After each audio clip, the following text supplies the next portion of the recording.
Welcome to finance ज्ञानी। मैं हूं आपके साथ उर्वशी सिंह और शुरुआत हो चुकी है हमारे वीकेंड स्पेशल शो की। और इस कमोडिटी कॉर्नर के शो में हमारे जो गेस्ट हैं वो भी बहुत ज्यादा स्पेशल हैं और जिनसे आज आपको कमोडिटी के अंदर काफी कुछ सीखने को मिलेगा। तो अब अगर मैं आपको कहूं कि मैं इंट्रोड्यूस कर रही हूं तो वही बात हो जाएगी कि सूरज को दिया दिखाने वाली जो बात है ना वो ज्यादा जायज नजर नहीं आती है। वेलकम कर लेते हैं डॉक्टर शरद कोहली का। जाने माने शख्सियत है, आपने इन्हें कई बार सुना होगा और आज हमारा सौभाग्य है कि वीकेंड पे सर ने अपना टाइम निकाला है और आज आपको भी बताएंगे कि किस तरीके से कमोडिटी के अंदर आपको स्ट्रेटेजी बनाकर चलनी है। सर बहुत बहुत स्वागत है आपका। Thank you so much Urvashi, और आपके चैनल के सभी फॉलोअर्स, व्यूअर्स, सब्सक्राइबर्स को मेरे greetings. Thank you. Sir, gold और सिल्वर पर हमारी बातचीत में सबसे पहले तो मैं आपसे यही जानना चाहूंगी कि कीमतों को आप किस तरीके से एनालाइज कर रहे हैं और 2025 की जर्नी आपको गोल्ड के अंदर कैसी नजर आई है। अनप्रेसिडेंटेड रही है उर्वशी, अगर मैं एक वर्ड में कहूँ तो गोल्ड और सिल्वर की जर्नी। तो चारों तरफ गोल्ड सिल्वर छाया हुआ है। आप सोशल मीडिया खोलकर देखें तो आपको थंबनेल्स में चारों तरफ सोने चांदी की ब्रिक्स, और ना जाने सोना 3 लाख, चांदी इतने लाख, कोई कहेगा सोना धड़ाम, चांदी धड़ाम, अब हो गया, अब ये हो गया। तरह तरह के आपको आपको वहां पर एनालिसिस लोग करते हुए दिखाई देते हैं। ये इस बात को बताता है, और कहते हैं जो दिखता है वो बिकता है। इतना क्योंकि वो दिख रहा है तो इतनी ज्यादा उसकी चर्चा हो रही है। यही ये उन उन कारणों में, जिन कारणों से बढ़ रहा है, ये भी कारण है कि इसके बारे में इतनी ज्यादा चर्चा हो रही है। तो आई थिंक हम थोड़े से अगर ग्लोबल लेवल पर जाएं उर्वशी, तो आप देखेंगे कि सोने चांदी बढ़ने के हम रीजंस देख लेते हैं। क्योंकि सोने में सेंट्रल बैंक्स ने पिछले 2-3 साल में बेतहाशा निवेश किया है। और आप पूछेंगे कि सेंट्रल बैंक से अभी तक क्या कर रहे थे। तो अभी तक ये लोग यूएस ट्रेजरी में इन्वेस्ट करते थे। अमेरिका को बहुत सेफ माना जाता था। अमेरिका की अर्थव्यवस्था जब से थोड़ी सी कमजोर पड़ने लगी, अमेरिका की अर्थव्यवस्था के जो पैमाने हैं, जो पैरामीटर्स है, जब से थोड़े से वीक दिखने लगे, तो सेंट्रल बैंक ने, और जब ट्रम्प साहब आए उसके बाद तो सोने पे सुहागा हो गया। उनकी जो पॉलिसीज थी, उनकी जो अनप्रडिक्टेबिलिटी थी, उनकी जो डिसीजंस थे वो बहुत ही अजीबो गरीब थे। और दुनिया भर उसको देखती रही, पर कुछ कर कोई कुछ नहीं सकता था, क्योंकि दुनिया का सबसे बड़ा देश, उसके सबसे ताकतवर व्यक्ति, तो भला कोई कुछ क्या कर सकता है। तो उसकी वजह से सोने चांदी ने और ज्यादा चाल पकड़ी, और सेंट्रल बैंक्स ने उस पैसे को अमेरिकन ट्रेजरी से निकालकर सोने चांदी में लगाया, और टनों के हिसाब से सोना चांदी खरीदे गए। तो एक कारण तो ये रहा। दूसरा, डॉलर, जो कि इंटरनेशनल करेंसी है उर्वशी, हम सब जानते हैं डॉलर का रुतबा है, डॉलर की दादागिरी है, डॉलर का दबदबा है सारे में। दुनिया का 60-70% ट्रेड, डेट, फॉरेक्स ट्रेडिंग, अंतरराष्ट्रीय व्यापार डॉलर में किया जाता है। और डॉलर, जब से ट्रम्प साहब आए तो डॉलर कमजोर पड़ने लगा। अब आप कहेंगे कमजोर कहाँ है, तो 90 रुपए पे चल रहा है। तो भारतीय रुपयों में तो ये जरूर कमजोर होता दिखा है, क्योंकि यहाँ से एफपीआईज और एफआईआईज, जो फॉरेन पोर्टफोलियो इन्वेस्टर्स हैं, फॉरेन इंस्टीट्यूशनल इन्वेस्टर्स, इन्होंने बेतहाशा पैसा $20 बिलियन के करीब पिछले 1 साल में ही निकाला है। उसकी वजह से डॉलर की डिमांड भारत में बनी रही और रुपया कमजोर हुआ। परंतु डॉलर एक डॉलर इंडेक्स होता है उर्वशी। डॉलर इंडेक्स में 6 मुख्य करेंसीज आती हैं, उसको बास्केट ऑफ करेंसीज बोलते हैं। उसमें 4 मेन करेंसीज के मैं नाम लेता हूँ। जापानीज येन है, यूरो है, ब्रिटिश पाउंड है और स्विस फ्रैंक है। ये 4 करेंसी के खिलाफ डॉलर पिछले 50 सालों में सबसे ज्यादा गिरा है। तो जब डॉलर कमजोर होने लगा तो दुनिया भर के जो सेंट्रल बैंक्स थे, निवेशक थे, उनको लगने लगा भाई अब तो डॉलर पे भरोसा इतना नहीं किया जा सकता जब से ट्रम्प साहब आए हैं। तो डॉलर कमजोर होने से गोल्ड और सिल्वर पे ध्यान आने लगा, क्योंकि अंतर्राष्ट्रीय लेवल पे, इंटरनेशनल लेवल पे और कोई ऐसी चीज नहीं थी जो डॉलर की जगह ले सके सिवाय सोने के। और फिर चांदी चांदी के बारे में अलग से बात करेंगे। तो ये एक कारण रहा। प्लस जियोपॉलिटिकल टेंशंस इतनी बढ़ गई। रशिया यूक्रेन का युद्ध 4 साल होने जा रहे हैं फरवरी में। उसके अलावा आज आप देखें तो वेनेजुएला पर इन्वेजन हुआ है, ईरान खतरे में है, ईरान के अंदर बहुत ज्यादा इंटरनल डिस्टरबेंस हो गई है। अमेरिका वहां की इन्वेजन कभी भी एक्सपेक्टेड है। और दुनिया भर में मिडिल ईस्ट में आप देख लीजिए, हूथियों पर हिजबुल्ला है, हमास है, इसराइल ने जिस प्रकार से सारा किया, आज भी चल रहा है, ऐसा नहीं हुआ है। रशिया और नेटो के बीच में टेंशन चल रही है। तो ये जब जियोपॉलिटिकल टेंशन जब बढ़ती हैं तो सोने चांदी के निवेश को सेफ माना जाता है, उसको रिस्क के अगेंस्ट हेज माना जाता है, रिस्क के अगेंस्ट एक कवरेज माना जाता है कि जब हालात बहुत रिस्की हो जाएं तो आप इन मेटल्स में इन्वेस्ट कर सकते हैं। तो इन कारों, प्लस ईटीएफ जब से चले, ये एक्सचेंज ट्रेडेड फंड्स जो होते हैं जिसमें लोग गोल्ड एंड सिल्वर इन्वेस्ट करते हैं, उनको जब आप उसमें इन्वेस्ट करते हैं उर्वशी, तो उस ईटीएफ को अपने पास उतना गोल्ड एंड सिल्वर अपने वेयर हाउस में रखना पड़ता है। तो उनकी डिमांड बहुत बड़ी, क्योंकि लोगों ने ईटीएफ में पैसा लगाना शुरू कर दिया, तो उनको ईटीएफ गोल्ड सिल्वर खरीदना पड़ा। तो ये चार पांच मुख्य कारण है जिनकी वजह से आपको गोल्ड और सिल्वर इस प्रकार पिछले एक साल में इतना ज्यादा चढ़ते हुए दिखाई दिया है। इसके अलावा एक और रीजन भी है उर्वशी, वो अगर आपके जो चैनल के दर्शक हैं, जो लोग उसमें इन्वॉल्व नहीं है, उनके लिए मैं हल्का सा समझा देता हूँ कि गोल्ड और सिल्वर में डेरिवेटिव ट्रेडिंग भी होती है। डेरिवेटिव ट्रेडिंग का मतलब है स्पेकुलेटिव ट्रेडिंग होती है। उसको अगर हम और आसान भाषा में समझे तो क्या होता है कि गोल्ड और सिल्वर खरीद बेच होती है, उसको फिजिकली नहीं खरीदा बेचा जाता है। यानी कि मैंने आपको 1 किलो चांदी दी, आपने मुझे 10 ग्राम सोना दिया और खरीदा और बेचा, ऐसा नहीं होता है। उसमें पेपर कॉन्ट्रैक्ट्स या मंथली कॉन्ट्रैक्ट्स में ट्रेडिंग होती है, और क्योंकि वहां पर मार्जिन ट्रेडिंग होती है, मतलब आपने 1 किलो सोना लेना है, तो अब मान लीजिए आज की डेट में 1 किलो सोना 1 लाख 1 करोड़ 40 लाख रुपए का है। तो वो क्या करेंगे, आपसे 20% मार्जिन ले लेंगे, और 20% मार्जिन पे आपको 1 किलो सोने का कॉन्ट्रैक्ट दे देंगे। अब मान लीजिए अगले महीने का कॉन्ट्रैक्ट, भारत में कमोडिटी एक्सचेंज को एमसीएक्स कहते हैं, मल्टी कमोडिटी एक्सचेंज। मान लीजिए 5 फरवरी को वो कॉन्ट्रैक्ट एक्सपायर हो रहा है, तो 5 फरवरी को अगर वो 1 करोड़ 40 से बढ़ गया तो आपको प्रॉफिट मिल जाएगा, अपना मार्जिन वापस मिल जाएगा, और घट गया तो आपके मार्जिन में से काट लिया जाएगा। इस तरीके से लाखों किलो, हजारों किलो, टनों में सोना और चांदी बेचा और खरीदा जाता है। और आपको हैरानी होगी ये जानकर के चांदी में 1 किलो चांदी के पीछे 356 डेरिवेटिव कॉन्ट्रैक्ट चलते हैं। तो इतनी बड़ी मात्रा में इसकी स्पेकुलेटिव ट्रेडिंग होती है। अमेरिका में इसको कॉमेक्स बोलते हैं, इंडिया में इसको एमसीएक्स बोलते हैं। तो इस सट्टेबाजी की वजह से, स्पेकुलेशन की वजह से भी सोने और चांदी में इतनी ज्यादा जो आपको वॉलिटिलिटी दिख रही है और इतनी ज्यादा ये भागते हुए दिख रहे हैं। तो ये कुछ कारण रहे सोने और चांदी को। 2026 की जहां तक हम बात करें, आपका अगला सवाल आई एम श्योर यही होगा कि 2026 में लोग क्या करें। तो वैसे तो सोने और चांदी को प्रिडिक्ट करना बहुत मुश्किल होता है, क्योंकि इसके पीछे ये जो, तो जब तक मैं आपको आसान तरीका बता देता हूँ आपके चैनल वालों को कि उनको अगर सोने और चांदी में निवेश करना है, मेरी भी जरूरत नहीं, किसी ज्योतिषी की भी जरूरत नहीं है जो ग्रहों की दशा के बेसिस पे बताए कि सोना चांदी कैसा जाएगा। आसान तरीका ये, जो फैक्टर्स मैंने आपको अभी बताए, जियोपॉलिटिकल टेंशंस, डॉलर की कमजोरी, और ये जो सारा टैरिफ का चक्कर चल रहा है, ट्रम्प साहब की हैट में से रोज नई नई चीजें निकल के आती हैं, तो ये सारी चीजों पर आप नजर बना के रखिए। अगर आपको लगता है ये सारी चीजें एडवर्स चल रही हैं, तो सोना और चांदी फिर आपको ऊपर जाता हुआ दिखाई देगा। अगर ये सारी चीजें कंट्रोल में आती दिख रही हैं, उदाहरण के तौर पर आपको रशिया के प्रेसिडेंट व्लादिमीर पुतिन और यूक्रेन के प्रेसिडेंट वोल्डिमिर जेलेंस्की आपको लगे कि गले मिल गए, और उन्होंने कहा चलो भाई छोड़ो लड़ाई वड़ाई सब छोड़ो, आज से हम और आप दोस्त हो गए, ऐसा कुछ होता दिखाई दिया, तो सोना और चांदी नीचे भी आ सकता है। या ट्रम्प साहब कहें चलो आज से हम टैरिफ छोड़ते हैं, किसी कंट्री पर टैरिफ नहीं होगा, मैं आज से एक नॉर्मल व्यक्ति की तरह बिहेव करूंगा, तो फिर आपको सोना और चांदी क्रैश करते दिखाई देंगे। तो आप अगर इन फैक्टर्स पे नजर रखेंगे तो आप खुद भी सोने और चांदी की कीमतों को प्रिडिक्ट कर पाएंगे 2026 में कैसे चलेंगे। फिलहाल जो हालात दिखाई दे रहे हैं उर्वशी, उससे ऐसा मुझे लग रहा है, हालांकि लोग अपने इन्वेस्टमेंट कंसल्टेंट और फाइनेंशियल एडवाइजर से लेके, इन्वेस्टमेंट एडवाइजर से लेके सलाह करें। हमको इन्वेस्टमेंट एडवाइस यहाँ पर नहीं दे रहे हैं, हम और आप बैठ के एक विश्लेषण कर रहे हैं, एनालिसिस कर रहे हैं। पर जो हालात अभी दिख रहे हैं उसको देख के ऐसा लगता है कि सोना और चांदी 2026 में भी लॉन्ग टर्म में ऊपर की तरफ ही जाएगा। मैं ज्यादा लॉन्ग टर्म बोलता हूँ, 2026 खाली बात करें तो उसको मैं शॉर्ट टर्म मानता हूँ। वॉलिटिलिटी बहुत रहेगी इसमें, ऊपर नीचे बार बार आएगा जाएगा, पर ओवरऑल ट्रेंड इसका मुझे बुलिश दिखाई देता है उर्वशी। ओके, ओवरऑल जो आपका आउटलुक है गोल्ड को लेकर के बुलिश नजर आ रहा है। सर, रिटर्न के नजरिए से अगर हम गोल्ड को देखें तो 2015 से 2025 में अगर हम देखें तो इसने 12.16% का जो है सीएजान का रिटर्न दिया है। ऐसे में आप लॉन्ग टर्म के नजरिए से अगर हम देखें तो गोल्ड को एज अ रिटर्न एसेट आप कैसे देख रहे हैं? देखिए, वैसे तो गोल्ड को हेज एसेट माना जाता है, आप हेज करते हैं रिस्क, जब बाकी एसेट क्लासेस डूबने लग जाएं तो गोल्ड ऐसे में आपको होल्ड, आपके पैसे की वैल्यू को प्रिजर्व करके रखता है। तो आपने 2015 और 25 के बीच में कहा, तो इसमें अगर आप 25, 24, 23 ये 2-3 साल निकाल दें तो 12, 12.5%। पर अगर आप ये 2-3 साल देखें तो गोल्ड और सिल्वर ने एस्ट्रोनॉमिकल रिटर्न्स दिए हैं। तो आने वाले सालों में भी उर्वशी, मैं इससे बेहतर मुझे लगता है, जैसा कि मैंने कहा, अगर ये फैक्टर्स जो मैंने बात करी बार बार, वो फैक्टर्स आप दिमाग में रखें। मैं आपके दर्शकों के, फॉलोअर्स के, व्यूअर्स के लिए उन फैक्टर्स को फिर से दोहरा देता हूं, क्योंकि आपको ये रट लेने चाहिए फैक्टर्स।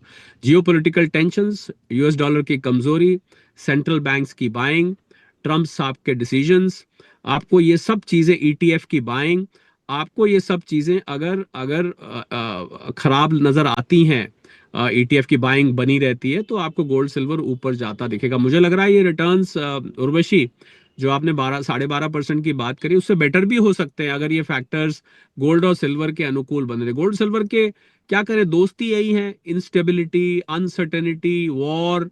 गोल्ड सिल्वर को ये सब पसंद है। अब उनके दोस्त इस तरीके के हैं, तो और हम और आप इसमें क्या कर सकते हैं? अब हैं तो हैं जी। सर, फैक्टर्स कई सारे बने हुए हैं, फंडामेंटली भी आपने काफी अच्छे तरीके से समझाया कि गोल्ड की प्राइसेस को क्या कुछ फैक्टर करता हुआ भी नजर आ रहा है। अगर हम बात करें यहाँ पर इसकी प्राइसिंग की, तो करंट लेवल पर आपको जो प्राइसेस नजर आ रहे हैं अभी गोल्ड के अंदर, 1,30,34 ये सब चीजें बनी हुई हैं, ऐसे में क्या आपको ये फेयर प्राइसिंग लग रही है लेवल्स को देखते हुए? 1,40,000 है पहले तो। हम और आप जब बात कर रहे हैं इस समय 1,40,000 है। मुझे नहीं पता आप कब इसको लाइव करेंगे शो को, या आपका शो अगर लाइव जा रहा है ऑलरेडी, तो 1,40,000 इस समय इसकी प्राइस है। सिल्वर की प्राइस लगभग 2.5 लाख और 2,60,000 के आसपास इस समय घूम रही है प्रति किलो। वो मैंने प्रति 10 ग्राम की बात करी। तो यहां से इसकी प्राइस में, खासकर सिल्वर की प्राइस में, उर्वशी, दो कंपोनेंट्स हैं। एक कंपोनेंट तो इसकी रियल डिमांड है, क्योंकि सिल्वर में इंडस्ट्रियल डिमांड भी होती है। आपको पता होगा, सोलर बैटरीज हैं, इलेक्ट्रिकल व्हीकल्स हैं, एआई डेटा इक्विपमेंट है, इसमें जरूरत पड़ती है। तो 50% सिल्वर तो खत्म हो जाता है, यानी कि कंज्यूम हो जाता है। वो तो खत्म ही हो जाता है हमेशा के लिए। तो इंडस्ट्रियल डिमांड लगातार बनी हुई है, सिल्वर की शॉर्टेज भी है। कुछ इंटरनेशनल लेवल पे चाइना ने सिल्वर दबा के रखा हुआ है, चाइना ने अपने पास सिल्वर होर्डिंग शुरू कर दी है। तो उसको उसको देखते हुए सिल्वर की शॉर्टेज तो महसूस हो रही है। पर यहाँ से पर यह ध्यान रखना है कि इसकी कीमत के दो हिस्से हैं। एक इसका स्पेकुलेटिव हिस्सा है, डेरिवेटिव, जिसकी हमने अभी थोड़ी देर पहले बात करी, जो सट्टेबाजी होती है। और एक इसकी रियल डिमांड का हिस्सा है। अब ये, अभी फिलहाल मैं इस पर रिसर्च कर रहा हूं कि निकाल पाऊं कि इस प्राइस में कितना हिस्सा डेरिवेटिव का, स्पेकुलेशन का है, कितना हिस्सा रियल डिमांड का है। ये पता लगाना तो अभी फिलहाल कठिन है। मैं कर रहा हूँ रिसर्च, शायद इसका जवाब निकल आए। तो इसका मतलब कुछ हद तक, उर्वशी, इसमें बबल भी है, क्योंकि ये जो स्पेकुलेटिव वाला पोर्शन है, ये कभी भी क्रैश भी कर सकता है। वो सेंटिमेंट बदलते देर नहीं लगती है। तो ये आपको ध्यान रखना है कि ये सिल्वर की और गोल्ड की प्राइस कितनी। गोल्ड की प्राइस मुझे, उर्वशी, ज्यादा रियलिस्टिक नजर आ रही है। आपने रियलिस्टिक की बात करी, ये ज्यादा सॉलिड नजर आ रही है। गोल्ड की भले ही रिटर्न गोल्ड ने सिल्वर के मुकाबले पिछले 1 साल में कम दिया है, पर फिर भी मुझे सॉलिड गोल्ड ज्यादा दे रहा है। सिल्वर में सट्टेबाजी और भी ज्यादा होती है। अभी जैसे मैंने आपको बताया, 1 किलो सिल्वर के पीछे 356 कॉन्ट्रैक्ट चलते हैं। तो जितनी ज्यादा जिसमें सट्टेबाजी होगी, उतना ही ज्यादा उसमें प्राइस में वॉलेटिलिटी बनी रहेगी, गिरने के चांस भी ज्यादा रहते हैं। तो मुझे गोल्ड और सिल्वर में, सिल्वर के चांस गिरने के ज्यादा लगते हैं अगर गिरा तो। और इसको सबसे अच्छी पहचान मैं आपको बताऊं कि आपको कब इसमें से निकल जाना चाहिए, क्योंकि एक सवाल बहुत बड़ा बनता है कि आम निवेशक कब पता लगे कि अब मुझे बेच के, प्रॉफिट बुक करके और इन चीजों से दूर हो जाना चाहिए। तो वैश्विक खबरों पर जो ग्लोबल न्यूज होती है, उसको बहुत क्लोजली फॉलो करना चाहिए। हम लोग ना, उर्वशी, यहाँ पर अपनी लोकल न्यूज में खो जाते हैं। बिहार में इलेक्शन है, वेस्ट बंगाल में ममता दी क्या कर रही हैं, लल्लू प्रसाद यादव जी क्या कर रहे हैं, नीतीश बाबू क्या कर रहे हैं, हम इसी में अपनी अपनी बहुत सारा टाइम न्यूज इनटेक पे बिता देते हैं। अगर हम ग्लोबल न्यूज पर नजर रखें, तो आपको मैं एक लिटमस टेस्ट बता देता हूं। जब आपको ये पता लगे कि सेंट्रल बैंक्स दुनिया भर के बेचना शुरू करने लगे हैं, उस टाइम आपको इसको बेचकर प्रॉफिट अपना बुक कर कर बाहर आ जाना चाहिए। आपको मैंने बहुत बड़ा पैमाना बता दिया। अब सवाल उठता है कि कैसे पता लगेगा कि सेंट्रल बैंक्स बेच रहे हैं? तो आपका जो कमोडिटी न्यूज का ये जो प्लेटफॉर्म है, आई एम श्योर ये भी एनालाइज करेगा, और भी आप गूगल करके निकाल सकते हैं। तो सेंट्रल बैंक्स पे बहुत ही पैनी नजर बना के रखिए। अगर आपको कहीं भी नजर आए कि सेंट्रल बैंक ने बेचना शुरू किया है, आप उसको पीछा करते हुए अपनी होल्डिंग बेच के बाहर आ जाइए, उर्वशी। ओके, तो ये बहुत बड़ी बात सर आपने बता दी, क्योंकि इससे रिलेटेड कई सारे क्वेश्चन हमारे पास आते हैं कि कब एग्जिट कर लेना चाहिए, कौन-कौन सी ऐसी फैक्टर्स हैं जिन पर हमें नज़र बना के रखनी है। तो सर ने बखूबी बताया है आप लोगों को और बहुत अच्छी सलाह दी है, इसको आप कंसीडर करके चल सकते हैं।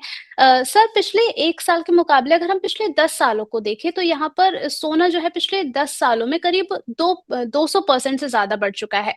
कुछ कीमतें हैं 2000 से लेकर, वो मैं आपको एक-एक करके सर बताना चाहूँगी, और उसी के मुताबिक मेरा क्वेश्चन भी है कि अगर जुलाई 2000 में देखें तो इसकी कीमत $200 पर थी।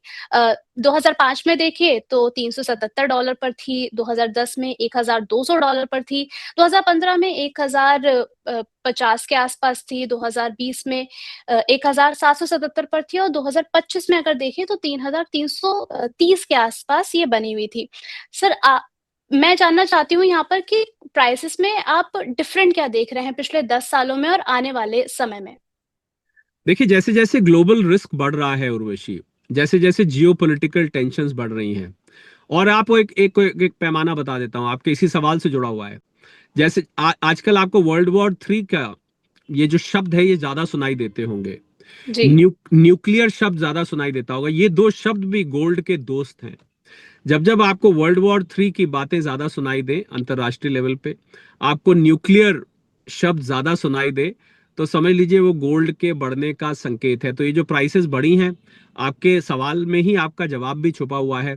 आपने जो ये जो स्टैटिस्टिक्स पढ़ी है, 2001 में इतना था, 5 में इतना था, 10 में इतना था, तो आपने एक चीज इसमें नोट करी कि कभी गिरा नहीं है।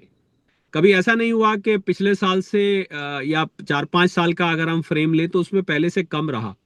तो इसी में आपका जवाब आ गया कि जब ये तो गिरा तो है ही नहीं आज तक, तो आगे क्यों गिरेगा? तो आगे आने वाले टाइम में इसकी रफ्तार बढ़ सकती है, क्योंकि क्या है उर्वशी के दुनिया भर में ऐसा माना जाता है कि 2,20,000 2,25,000 टन सोना माइन हो चुका है, मतलब खानों में से निकाला जा चुका है। और जो बचा है सोना अब दुनिया में, वो मात्र 1 लाख टन से भी कम बचा है। और एक साल में ऑन एन एवरेज 5 से 10,000 टन सोना खानों से निकाला जाता है। तो इसका मतलब 15-20 साल में, उर्वशी ध्यान दीजिएगा, 15-20 साल में सोना खत्म हो जाएगा, यानी कि माइंस में बचेगा ही नहीं। तो फिर तो ये जो यही सोना घूमेगा सबके पास, नया सोने की सप्लाई तो आनी बंद हो जाएगी।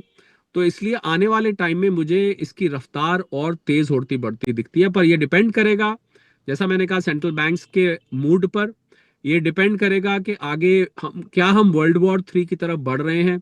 अगर वर्ल्ड वॉर 3 की तरफ हम बढ़ते हैं तो इसकी और ज्यादा तेज रफ्तार होगी, क्योंकि लोग डरेंगे और डर के और सोना खरीदा जाएगा, इसको और इकट्ठा किया जाएगा भारतीय घरों में। उर्वशी 30,000 टन, ऐसा मॉर्गन स्टैनली की रिपोर्ट कहती है कि 30,000 टन सोना भारतीय घरों में है, जो लोगों ने अपने अपने ट्रंक में, अपने बिस्तर में, मंदिर के पीछे, गेहूं के कनस्तर के अंदर, चावल के कनस्तर के अंदर, गद्दे के नीचे, लॉकर्स में रखा हुआ है। किसी के पास झुमके हैं, किसी के पास कंगन है, किसी के पास अपनी दादी जी का दिया हुआ हार है, किसी के पास मम्मी की दी हुई चूड़ियां हैं, किसी के पास करधनी है, किसी के पास नथ है, ये सारे, किसी के पास बिस्किट्स हैं, कॉइन है। तो ये 30,000 टन सोना भारत में, सबसे ज्यादा सोना कहते हैं इस टाइम भारत में है अनऑफिशियल तौर पर, जो घरों में रखा है। भारतीय घरों में तो बहुत पहले इसको रिस्क हेज माना जाता था, दुनिया में अब माने लगा है। तो I think Indian house hold the largest amount of gold eight this point of time.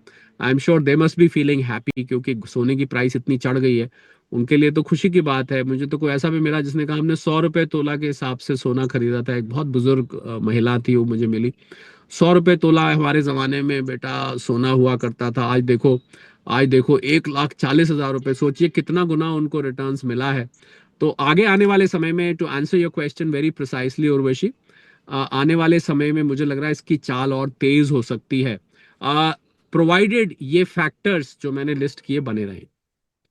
Okay, यहाँ पे सर कुछ दिन पहले मैं एक आर्टिकल भी पढ़ रही थी, उसमें देखा कि 2025 दिसंबर में गोल्ड ईटीएफ में भी इन्वेस्टमेंट जो है वो 11,000 करोड़ के आसपास किया गया है। ऐसे में ईटीएफ इन्वेस्टमेंट को लेकर के आपका क्या व्यू बन रहा है?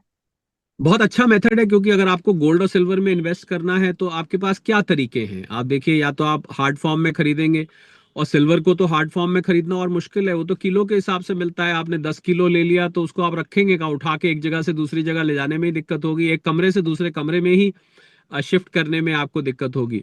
गोल्ड को भी लॉकर में जो लोग रखते हैं उनके लिए मैं बता दूं कि आपके लॉकर में इंश्योरेंस सिर्फ आपके लॉकर रेंट से 100 गुना होता है। तो अगर आप 2,000 रुपए लॉकर रेंट देते हैं तो 2 लाख रुपए तक का उसमें रखा हुआ सामान इंश्योर्ड है, कल को कुछ हो जाता है। और सुनने में मिल रहा है अक्सर लॉकर वॉकर खुले मिलते हैं, टूटे मिलते हैं। तो अगर कल को कुछ हो जाता है तो आपका वो वैल्यूबल सिक्योर नहीं है। घर में रखना वैसे ही सेफ नहीं है, पहनना वैसे ही सेफ नहीं है। तो अब आप गोल्ड में लेना चाहते हैं तो I think ETF is the best way to go at this point of time. क्योंकि ईटीएफ आपका डीमैट अकाउंट में पड़ा रहता है, कभी भी बेच सकते हैं, कभी भी खरीद सकते हैं, कितना भी ले सकते हैं। तो I think number one is ETF. इसीलिए आपको दिसंबर के महीने में 11,000 करोड़ से रुपए से भी ऊपर की ईटीएफ में निवेश आता हुआ दिखा है। ये नवंबर में मात्र 4,000 करोड़ भी नहीं था, और दिसंबर में सडनली ये 11,000 करोड़। तो ये बता रहा है कि लोगों का सोने और चांदी में, उर्वशी लोगों ने अपनी प्रॉपर्टीज बेच के, कुछ ने सोना ले लिया, कुछ ने अपनी एफडीज तुड़वा के सोना ले लिया है, कुछ ने शेयर मार्केट में से पैसा निकलवा के सोना ले लिया है। तो I think that is the kind of euphoria it is generating right now.